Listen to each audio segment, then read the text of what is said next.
প্রিয় অষ্টম শ্রেণীর ছাত্রছাত্রী, 2024-এর রায় মার্টিন প্রশ্ন বিচিত্রা ভূগোলের 9 নম্বর স্কুলের সমস্ত প্রশ্নের উত্তরগুলো করে দিলাম। ভূপৃষ্ঠ থেকে পৃথিবীর কেন্দ্রের দূরত্ব 6370 কিমি, অপশান ডি। ক্যালসিয়াম সালফেটের জলযুক্ত কেলাস দেখা যায় কোন খনিজে? জিপসামে, অপশান ডি। শৈলকতার অর্থ হলো পর্বত, অপশান এ। স্লিট হলো জলকণা ও তুষারকণার আংশিক মিশ্রিত অবস্থা, অপশান সি। রেড ইন্ডিয়ান অবস্থান হলো উচ্চ আমাজন অববাহিকার, অপশান বি। ক্রান্তীয় শীতকালে দেখতে পাওয়া যায় কোন ধরনের জলবায়ু? নিরক্ষীয়, অপশান বি। বিষাক্ত মিথাইল আইসোসায়ানাইড বা MIC গ্যাস নির্গত হয়েছিল ভোপাল শহরে, অপশান ডি। আর্থ সামিট অনুষ্ঠিত হয়েছিল রিও ডি জেনেরোতে, অপশান ডি। ডাউন্স হলো নাতিশীতোষ্ণ তৃণভূমি, অপশান এ। নিউ ক্যালিডোনিয়ায় ভূখণ্ডে অবস্থানগত আঞ্চলিক বিভাগটি হলো অস্ট্রেলেশিয়া, অপশান ডি। প্রশান্ত মহাসাগরের পাত বর্তমানে সরে যাচ্ছে পূর্ব দিকে, অপশান এ। শুদ্ধ অশুদ্ধ দুয়ের দাগের প্রথম প্রশ্নের উত্তরটি হবে শুদ্ধ, দ্বিতীয় প্রশ্নের উত্তরটি হবে শুদ্ধ, তৃতীয় প্রশ্নের উত্তরটি হবে অশুদ্ধ, চতুর্থ প্রশ্নের উত্তরটি হবে শুদ্ধ, পঞ্চম প্রশ্নের উত্তরটি হবে শুদ্ধ, ছয়ের দাগের প্রশ্নের উত্তরটি হবে অশুদ্ধ। 3-এর দাগে শূন্যস্থান পূরণ করো। WHO রিপোর্ট অনুযায়ী G2 দেশগুলির সবচেয়ে দূষিত 20টি শহরের মধ্যে 13টি শহর ভারতে অবস্থিত। 1973 সালে উত্তরাখণ্ডের গাড়োয়াল অঞ্চলে পরিবেশ বাঁচানোর জন্য চিপকো আন্দোলন শুরু হয়েছিল। জারিকারি ড্যাশ জলবায়ুর উদ্ভিদ, ভূমধ্যসাগরীয় জলবায়ুর উদ্ভিদ, ক্রোপসীমা গুরুমণ্ডল স্তরে পরিলক্ষিত হয়। মোহ স্কেলে অনুযায়ী হীরের কাঠিন্য সূচক মাপা হয়। 10। পৃথিবীর দক্ষিণ গোলার্ধে বায়ুচাপ বলয়ের সংখ্যা 3টি। বাম দিক ডান দিক, ইন্দোনেশিয়া ক্রাকাতোয়া, মেক্সিকো পুরিকুটিন, লিপারি দ্বীপ, স্ট্রোমলি, সিসিলি দ্বীপ, এটোনা। 5-এর দাগে ব্যাসল্ট শিলা দ্বারা গঠিত ভূত্বকীয় স্তরের নাম হলো সীমা। একটি প্রাচীন ভঙ্গিল পর্বতের উদাহরণ হলো আরাবল্লী। মার্বেল কোন শ্রেণীর বন্ধিত হয়? চুনা পাথরে। পশ্চিমা বায়ু কোন দিক থেকে কোন দিকে প্রবাহিত হয়? উত্তর গোলার্ধে ডান দিক ও দক্ষিণ গোলার্ধে বাঁ দিকে প্রবাহিত হয়। বাম্বি ক্লাউড বলা হয় স্ট্র্যাটোস্ফিয়ারকে। স্ট্র্যাটোস্ফিয়ার মেঘকে বাম্বি ক্লাউড বলা হয়। স্ট্র্যাটোস্ফিয়ার মেঘকে। বিশ্বের বৃহত্তম প্রাচীন দ্বীপের নাম হলো গ্রেট ব্যারিয়ার রিফ। 6-এর দাগে কিভাবে মেঘের সৃষ্টি হয়? 146 নম্বর পৃষ্ঠা 1-এর দাগের প্রশ্নের উত্তরটি তোমরা দেখো। 146 নম্বর পৃষ্ঠা 1-এর দাগে দেখো মেঘ কিভাবে সৃষ্টি হয়। মেঘের উৎপত্তি।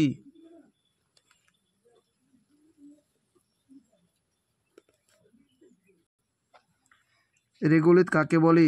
95 নম্বর পৃষ্ঠায় 30-এর দাগের প্রশ্নের উত্তরটি তোমরা দেখো। 95 নম্বর পৃষ্ঠায় 30-এর দাগের প্রশ্নের উত্তরটি তোমরা দেখো।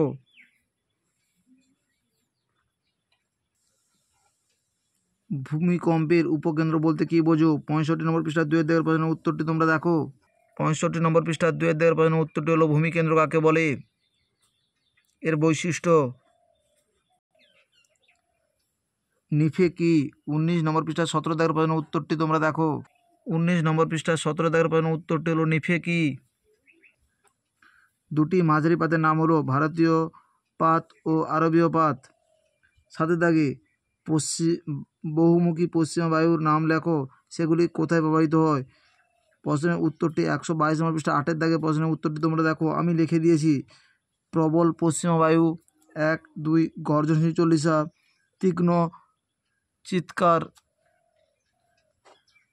তীক্ষ্ণ চিৎকারকারী 60। এই বায়ুগুলো কোথায় প্রবাহিত হয়? 40 ডিগ্রি দক্ষিণ অক্ষরেখায়, 50 ডিগ্রি দক্ষিণ অক্ষরেখায় ও 60 ডিগ্রি দক্ষিণ অক্ষরেখায়। এই প্রশ্নের উত্তরটি তাও বইয়ে দেখিয়ে দিলাম, তোমরা দেখো। প্রবল পশ্চিমা বায়ু গর্জনশীল 40, ক্রোশোদ্ধক্ষ 50, তীক্ষ্ণ চিৎকারী 60। এই বায়ুগুলি 40 ডিগ্রি দক্ষিণ অক্ষরে প্রবাহিত হয়, 50 ডিগ্রি দক্ষিণ অক্ষরে প্রবাহিত হয় এবং 60 ডিগ্রি দক্ষিণ অক্ষরে প্রবাহিত হয়।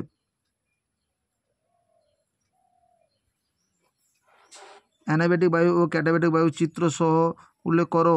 114 নম্বর পৃষ্ঠা 4-এর দাগের পাঠের প্রশ্নের অ্যান্সার ও 5-এর দাগের পাঠের প্রশ্নের অ্যান্সারটি তোমরা দেখো। 114 নম্বর পৃষ্ঠা 4-এর দাগের প্রশ্নের উত্তরটি তোমরা দেখো ও 5-এর দাগের প্রশ্নের উত্তরটি দেখো, তোমরা দেখো। ভূমধ্যসাগরের জলবায়ু অঞ্চলকে ফলের ঝুড়ি বলা হয় কেন? 185 নম্বর পৃষ্ঠা 11 দাগের প্রশ্নের উত্তরটি তোমরা দেখো।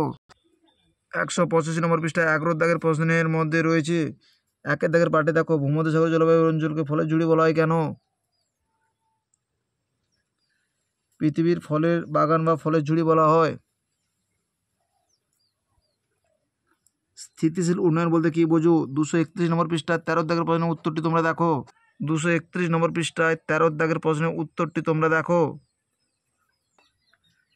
নিউজিল্যান্ডের ভূপ্রকৃতি সম্পর্কে যা জানো লেখো। 357 নম্বর পৃষ্ঠায় 3 দাগের প্রশ্নের উত্তরটি তোমরা দেখো। 357 নম্বর পৃষ্ঠায় 3 দাগের প্রশ্নের উত্তরটি তোমরা দেখো।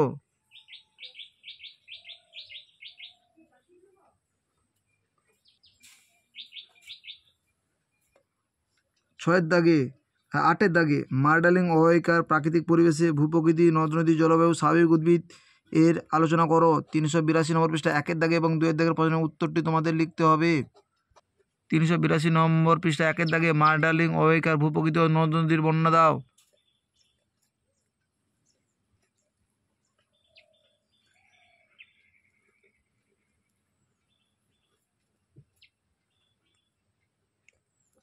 2 দাগের প্রশ্নের উত্তরটি হলো মার্ডালিং অববাহিকার জলবায়ু ও স্বাভাবিক উদ্ভিদ।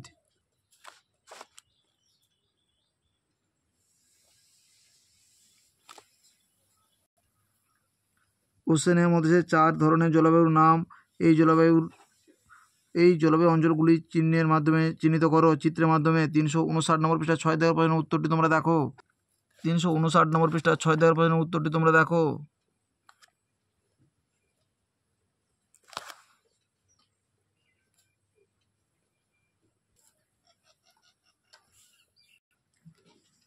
মৌসুমী জলবায়ু অঞ্চলের আর্থসামাজিক পরিবেশ সম্পর্কে লেখো। 181 নম্বর পৃষ্ঠায় 7 দাগের প্রশ্নের উত্তরটি তোমরা দেখো।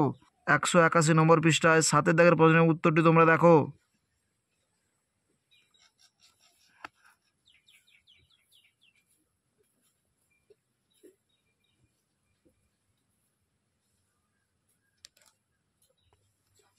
পরিবেশ অবনমনের হাত থেকে রক্ষা পেতে ক্ষুদ্রভাবে হলেও আমরা কী কী ব্যবস্থা গ্রহণ করতে পারি? 217 নম্বর পৃষ্ঠায় 6 দাগের প্রশ্নের উত্তরটি তোমরা দেখো। 217 নম্বর পৃষ্ঠায় 6 দাগের প্রশ্নের উত্তরটি তোমরা দেখো।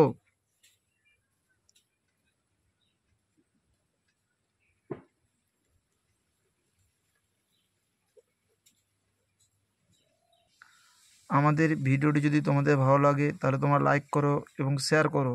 আমাদের চ্যানেলে নতুন হয়ে থাকলে চ্যানেলকে সাবস্ক্রাইব করে পাশে থাকো নতুন নতুন ভিডিও পাওয়ার জন্য। আমাদের চ্যানেলে তোমাদের অষ্টম শ্রেণীর ইতিহাসের সমস্ত স্কুল ও ভূগোলের সমস্ত স্কুল ও বিজ্ঞানের 3টে স্কুল করে দেওয়া আছে। এরপরে আরও স্কুলগুলো করে দেব। তোমরা যদি না দেখে থাকো অবশ্যই দেখে নিও।